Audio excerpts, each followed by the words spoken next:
नमस्ते, गार्डी योद्धा कहानी चैनल पर आपका स्वागत है। सफलता का शिखर कहानी शुरू करने से पहले आप सभी से गुजारिश है कि चैनल को सब्सक्राइब और वीडियो को लाइक जरूर कर दें। और अगर आपने पिछली कहानी नहीं सुनी है तो इसे सुनने के बाद जरूर देखें।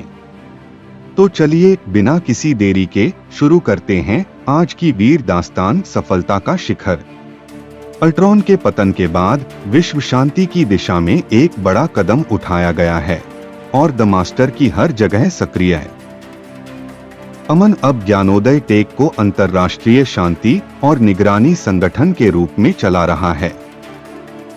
विश्राम नहीं, अमन को पता है कि सत्ता का खालीपन हमेशा भरा जाता है। अल्ट्रॉन के पूर्व निदेशक डैगर भले ही भाग गया हो, लेकिन अल्ट्रॉन के अंधेरे सहयोगी अभी भी बाहर हैं। गुप्त बैठक नेहा को पता चलता है कि दुनिया के सबसे धनी और गुप्त समूह, जिसे द काउंसिल कहा जाता है, मास्टर की को निष्क्रिय करने के लिए एक अंतिम योजना बना रहा है। द काउंसिल मानता है कि उन्हें मानवता को नियंत्रित करने का दैवीय अधिकार प्राप्त है। द काउंसिल ने एक नया और अप्रत्याशित खतरा तैयार किया है, ईथर द एथर। ईथर क्या है? ईथर एक ऐसा क्वांटम वायरस है जिसे न तो मास्टर की पहचान सकती है और न ही रोक सकती है।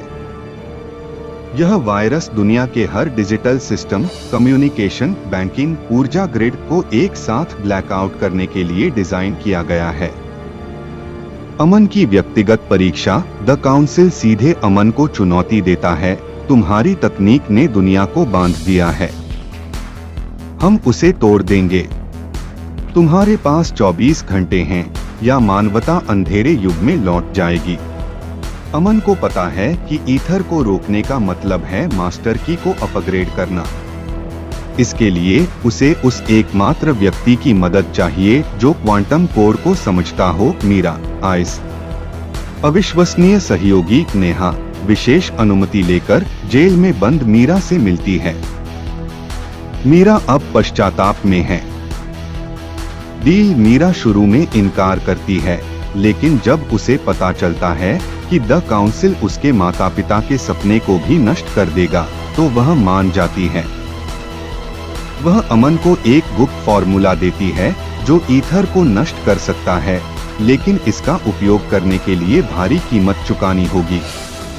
दोस्तों, बस एक छोटा सा ब्रेक। इस योद्धा की कहानी में आगे बढ़ने से पहले अगर आपको यह सफर पसंद आ रहा है तो वीडियो को तुरंत लाइक कर दें और गार्डी योद्धा कहानी चैनल को सब्सक्राइब जरूर कर लें। अंतिम 6 घंटे बचे हैं। ईथर सक्रिय हो चुका है और दुनिया के कई हिस्सों में अंधेरा छाना शुरू हो गया है। अंतिम प्रयास अमन और नेहा मीरा के फॉर्मूले का उपयोग करके मास्टर की में एक फाइनल प्रोटोकॉल कोड करते हैं। यह प्रोटोकॉल ईथर को नष्ट करने के लिए अमन के अपने जीवन भर के निजी डेटा, उसके बचपन की यादें, उसके बनाए पहले कोड, उसके माता पिता की वसीयत को बलिदान के रूप में मांगेगा। बलिदान अमन बिना किसी हिचकिचाहट के सहमति देता है। वह जानता है कि उसके माता पिता ने मानवता को बचाने के लिए सब कुछ कुर्बान कर दिया था। क्लाइमेक्स फाइनल प्रोटोकॉल सक्रिय होता है। एक तीव्र और भावनात्मक दृश्य में अमन के सभी निजी डेटा स्ट्रीम होते हैं, ईथर वायरस से लड़ते हैं और अंत में उसे नष्ट कर देते हैं। वायरस नष्ट हो जाता है और दुनिया अंधेरे में जाने से बच जाती है। नया अमन शारीरिक रूप से सुरक्षित है, लेकिन उसका डिजिटल अतीत अब पूरी तरह से मिट चुका है। उसने मानवता को बचाने के लिए अपनी सबसे कीमती चीज, अपनी पहचान की डिजिटल यादें कुर्बान कर दी हैं। अंतिम संदेश नेहा अमन को देखती है, जो अब शांत और खाली सा दिख रहा है। वह उसका हाथ पकड़ती है। कहानी का अंत अमन मुस्कुराता है। वह अब जानता है कि उसे अपने अतीत की यादों की जरूरत नहीं है, क्योंकि उसकी विरासत अब उसके द्वारा बचाए गए भविष्य में है। वह एक नया अध्याय शुरू करने के लिए तैयार है, एक नया नायक जिसके पास कोई डिजिटल बोझ नहीं है। अमन की कहानी समाप्त हो चुकी है। अगर आप ऐसी और रोमांचक कहानियां सुनना चाहते हैं तो कृपया चैनल को सब्सक्राइब कर लें। धन्यवाद।